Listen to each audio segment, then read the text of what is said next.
Fala galerinha do xadrez, tudo beleza? Reta final aqui do Campeonato Norte-Americano de Xadrez 2022.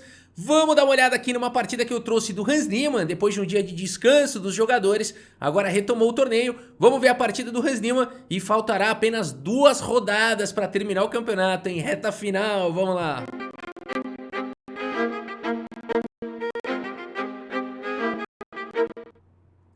Muito bem, galera, temos aqui o Hans Niemann jogando com as peças brancas contra o Alexander Lenderman. Não é um dos ratings mais altos aqui do torneio, com certeza, 2.535 de rate. E então pode ser uma oportunidade aqui para o Hans Niemann, né? Vamos ver então aqui essa partida. E antes de mostrar a partida, quero relembrar, para você melhorar ali o seu dia a dia na sua empresa, né? Você pode estar tendo um monte de problema por conta de cadastro incompleto, cadastro inconsistente, problemas de cadastro, né? Então, se você está tendo ali problemas, dores de cabeça com reemissão de nota fiscal, o pedido foi enviado errado para o cliente, ou você recebeu um pedido errado do fornecedor, sem contar, vai fazer um relatório, não tem dado disponível, tem que exportar para o Excel, tá tudo errado, tem que limpar na mão, chega disso, tá perdendo tempo, tá rasgando dinheiro. Para você consertar isso, entre em contato com a 4MDG, eles podem fazer um serviço de saneamento de dados na sua empresa, sem contar com a automação ali do gerenciamento do seu cadastro, tá bom? Faz um diagnóstico gratuito para sua empresa, melhora aí o seu dia a dia, melhora a tua empresa, entre em contato aqui com a 4MDG pelo link que tá aqui na descrição do vídeo, tá bom? Muito bem, fica a dica, vamos então aqui à partida. Hans Niemann tem as peças brancas e abre aqui com o peão dama. Lembrando, pessoal, partida pensada, né? D5 jogado com bastante tempo no relógio. C4, o gambito da dama. C6 aqui, a defesa eslava. E o Hans Niemann segue com o cavalo em F3. Cavalo em F6 foi jogado, ambos desenvolvendo. E3, interessante, o Hans Niemann dessa vez não passou o bispo. Deixou o bispo aqui mesmo de casas escuras por enquanto em C1. Bispo G4 foi jogado, cavalo C3 desenvolvendo. E6, H3 questionando o bispo. Então aqui o Lenderman foi para essa formaçãozinha do tipo semi-eslava, bastante sólida aqui. E H3 jogado pelo Hans Niemann questionando o bispo, que vai para H5. E aqui G4, a gente tem visto com frequência o Niemann jogando tanto de brancas, esses H3, G4, quanto de negras. Um H6, G5, né? Bem agressivo. Bispo G6 foi jogado e agora o cavalo pula para casa de E5, né? Mas vale dizer que não é uma novidade teórica, é apenas um gosto, né? Um estilo do Hans Niemann, né? Ele não está inventando moda aqui, nem fazendo um lance ruim na abertura, não é nada disso. Mas mostra o estilo dele, o repertório de abertura deles, do Hans Niemann sempre busca as variantes mais agressivas aí, né? Cavalo de bem D7, cavalo por G6, H por G6 e aqui simplesmente G5, tá? Então uma variante já também ultra agressiva. Já jogaram aqui bispo D2, já jogaram A3 e também já jogaram esse G5 aqui, tá? Por enquanto não é uma novidade. Aqui o cavalo vai para casa de E4, temos cavalo por E4, D por E4 e o Niemann segue com H4, tá? Simplesmente protegendo mais uma vez aqui o peão de G5. E aproveitando, né, que a torre, tudo bem que o peão tá meio que cravado aqui, mas você não vai entregar uma dama para ganhar uma torre, até porque não vai dar cheque ganhar dama, nada disso. Se fosse, né, se não tivesse esse bispo aqui, até poderia, né, depois dava um cheque e ganhava a dama, mas não é o caso.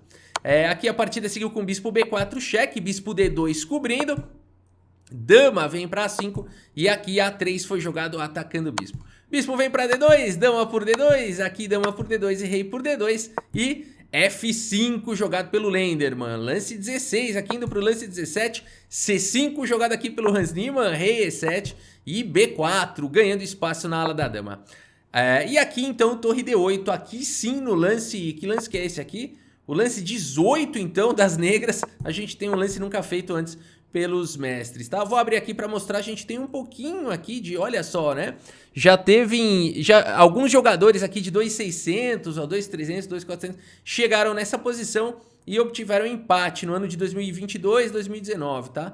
Mas então aqui o lance torre de A em D8 foi um lance que ninguém havia jogado até então. Muito bem, seguimos aqui na nossa análise. Rei C3 foi jogado E5 e aqui bispo C4 desenvolvendo o bispo de casas claras, um rei bastante ativo, torres conectadas, pode jogar na coluna D. Vamos ver como segue, E por D4, cavalo em F6, né? Então a gente percebe que as negras têm uma maioria de 4 peões contra 3 na ala do rei, e as brancas têm uma maioria de 4 contra 3 na ala da dama, um rei muito bem colocado aqui do Lenderman e o rei extra bem colocado aqui do Hans Niemann. A partida seguiu com F3 aqui começa a exclamar, né? Aqui já começa a ser um lance aqui muito difícil de encontrar e o Hans Niemann aqui vai mostrando porque que ele é um jogador aí, né? Um grande mestre aí, bastante forte, né? A altura aqui desses jogadores. Então, F3 aqui foi jogado um excelente lance.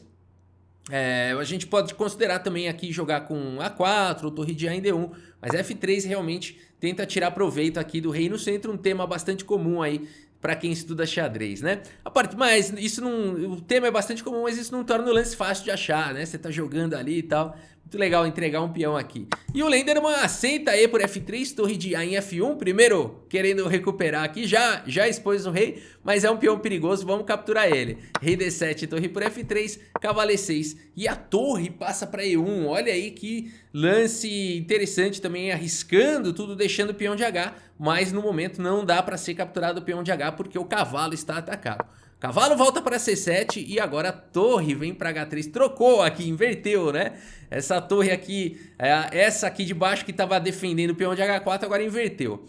A partida seguiu com torre de D em E8, torre por E8, rei por E8, mantendo aqui toda a atenção para cima de H4. E aqui H4, o Hans Niemann segue avançando com a sua maioria de peões na ala da dama. Interessante, rei D7, B5, dando a casa de B4 para o rei. Aqui cavalo em E6 foi jogado, rei vem para B4, o que é isso? Mais uma vez o Hans Niemann oferecendo aqui o peão, né? E aqui não é tão fácil realmente essa variante. A gente fala assim, por que não tomar aqui em F4? É claro que a gente vê que tem um torre D3 chegando aqui, mas você fala, torre por H4 defende.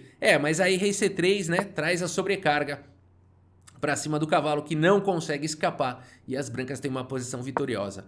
Por isso, então, rei B4, o cavalo em F4 foi jogado, a torre atacada vem para H2, ligeira aqui, né? Essa torre aqui nessa configuração, qualquer peça separada na diagonal pelo cavalo por uma casa, tá livre dos saltos desse cavalo por uns bons lances aqui, né? Então como é que o cavalo vai poder atacar essa torre? Quantos lances esse cavalo precisaria? Dizendo que ele pudesse passear pelo tabuleiro todo, né? Então vamos fazer 1, 2, 3 lances ele precisaria para poder atacar essa torre, né? Tá bom? Então a partida seguiu com o rei C7 e agora A5 segue disparando na ala da dama Hans Niemann. C por B5, bispo por B5, controlando agora a casa de E8. A6 ataca o bispo e a gente fica na dúvida aqui, né? Será que eu jogo um bispo C4 para controlar o cavalo, né? Para controlar aqui o cavalo? Ou será que eu jogo o lance bispo A4 para controlar a casa de E8, né? Então, difícil a decisão, o Hans Niemann preferiu jogar aqui com o bispo em A4, difícil a decisão, mas ele tomou uma decisão meio ao toque aqui, né? Ele joga ao toque às vezes, o Hans Niemann. Jogou aqui ao toque, falou, tanto faz, vou continuar. Para mim é muito óbvio que eu tenho que controlar lá em E8, né? O jogador confiante é assim, né? Às vezes ele tá convicto, né? Ele tá convicto de que aqui é o lance certo. A partida seguiu, porque tem lance, tem gente, galera, isso é estilo do jogador, né? Vale a pena falar sobre isso. O Alexandre Fier é muito assim, né? Igual esse parecido com o Hans Niemann nesse aspecto, né? O Alexandre Fier, ele vê um lance assim que pra ele tá convencido que tá bom, né? Ele vai na confiança lá e faz, tem um pouco de intuição, um pouco de cálculo e pá, manda bala, né? E já tem jogadores que são mais científicos, né? Por exemplo, o Krikor, que é um super jogador, não tô falando que é melhor ou pior, os dois são gigantes. Questão de estilo, né? O Krikor já prefere, né, analisar, achar o melhor lance, calcular as variantes, né? Faz aquelas árvores de cálculo infinitas, né? Bonito de ver, uma grande virtude. E não é porque o Fier também não faz, né, esses cálculos muitas vezes profundos, que ele não tem a capacidade de fazer, com certeza tem. E não é porque o Krikor faz isso também que ele não tem a capacidade de jogar rápido, que quem acompanha ele sabe que ele joga muito rápido. Mas é o estilo do jogador nas partidas pensadas, né? Bom, aqui a partida seguiu com D5 e agora cavalo por G5. D5 é um lance de tirar o chapéu, né? Porque é claro que tá vindo cavalo por G5. Não é que o Hans Niemann pendurou o peão aqui, ele sacrifica o peão agora. Incrível, esse lance realmente é bonito, né? Permitindo o cavalo por G5 para avançar com o peão passado, né? Então o ponto todo é esse. E agora o rei não consegue mais ficar por aqui, vai lá para D8 e agora C6 exclama, dando a casa de C5 para o rei. Cada vez mais esse rei vai chegando perto aqui nesse final, né? B por C6 e agora rei C5. Temporariamente o Hans Niemann tem 2 peões a menos. O que torna esse final bastante legal, né? F4 foi jogado e agora esse lance foi um erro aqui pelo Lenderman, né? Aqui ainda daria pra jogar. Na verdade, o problema todo, pessoal, do Lenderman começa com o lance rei D8. Por incrível que pareça, rei C8 é melhor, né? Então, o xadrez tem dessas, né? Rei D8 ou rei C8? Rei D8 não é bom, rei C8 é melhor, né? Agora, por quê? Aqui a ideia de BC6, por exemplo, C6, BC6 e rei C5 já não tem o mesmo poder. Tá vindo cavalo E4, por exemplo, e depois de rei por C6, aqui dá pra jogar um torre D8. Não é fácil de achar nada disso, né? Torre D8, por exemplo, e aqui controlou, né? A casa, o rei tá dando suporte. Acho que é pra dar a casa de D8 pra torre, né? Acho que resumindo aqui, tentando entender um pouquinho a posição, né? Eu acho que é bom reservar a casa de D8 aqui pra torre, né? Pode ser isso, pode ser isso. Difícil, xadrez, difícil. Tanto que o Lenderman, que é um grande jogador, jogou aqui com rei D8, né? Agora, C6 então, B por C6, rei C5. E aqui o Lenderman ainda tem algum esperneio se ele jogar o tal rei C8 aí. Ou talvez outras linhas aqui com cavalo E4, mas nada já muito fácil. Já começa a virar linha de engine aqui. Entre seres humanos já tá difícil de jogar. O Lenderman vai para um contra-jogo, naturalmente. F4, F3, tentando aqui o contra-jogo. Mas agora aqui o Hans Niemann vai para esse lance torre B2, galera. Esse aqui é um castigo sem fim, né? Esse aqui é um castigo sem fim. Torre B2 ameaçando aqui todo tipo de ataque. Cavalo E6 com cheque aqui, rei por C6. Ah, Rafa, não daria pra jogar um rei D7 aqui? Não funciona, né? Bispo por C6, a casa tá caindo. De qualquer maneira, a casa tá caindo. Por isso, cavalinho E6 com cheque, rei por C6, cavalo D4 com cheque. Vou dar cheque, né? Rei D5 e agora cavalo aqui em B5. Fechou aqui, boa manobra do Lenderman. Mas agora bispo por B5, A por B5 e... Não é torre por B5, rei C6, aqui claro, é o melhor lance aqui da posição, não permitindo ao rei entrar aqui, muito instrutiva a partida, muito instrutiva, não é nada assim, genial, nada coisa do tipo, mas muito instrutiva eu achei a partida, né, bem partida de livro, assim, finalzinho pra estudar, como é que joga, prioridade, trazer o rei, não ligar tanto pra material, atividade das peças, peão passado, né, cooperação entre as peças, bem bonitinha a partida pra estudar. Rei 8 foi jogado, rei C7, mais um lance muito instrutivo, né, dando agora aqui a possibilidade, vai tirar o rei de perto, vai subir o peão, vai promover e vai ganhar. Rei F7, D7 simplesmente aqui pelo Hans Niemann. E nessa posição, o Lenderman abandona aqui a partida. Abandonou porque não dá mais, jogou como manda o manual aqui o Hans Niemann e também foi muito criativo, né? F3, algumas situações ali, o D5 dele permitindo o cavalo por G5, né? Algumas situações bem bonitinhas mesmo, bem instrutivas.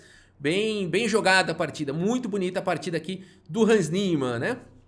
E vamos dar uma olhada aqui no relatório do Chess.com, 97,4% de precisão aqui, uma excelente precisão, 88,4% aqui pro Lenderman, não deu, o Lenderman cometeu aí 2 gafes, um erro, uma imprecisão e aí ficou difícil de segurar, né, a partida aqui contra o Hans Niemann. O Hans Niemann que fez uma excelente performance aqui, 2.650 de performance, né? Jogou como joga aí um forte grande mestre.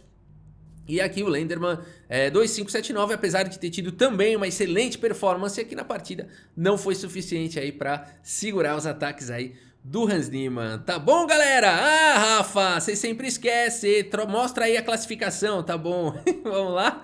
Aqui, bom, aqui é o Chess Results.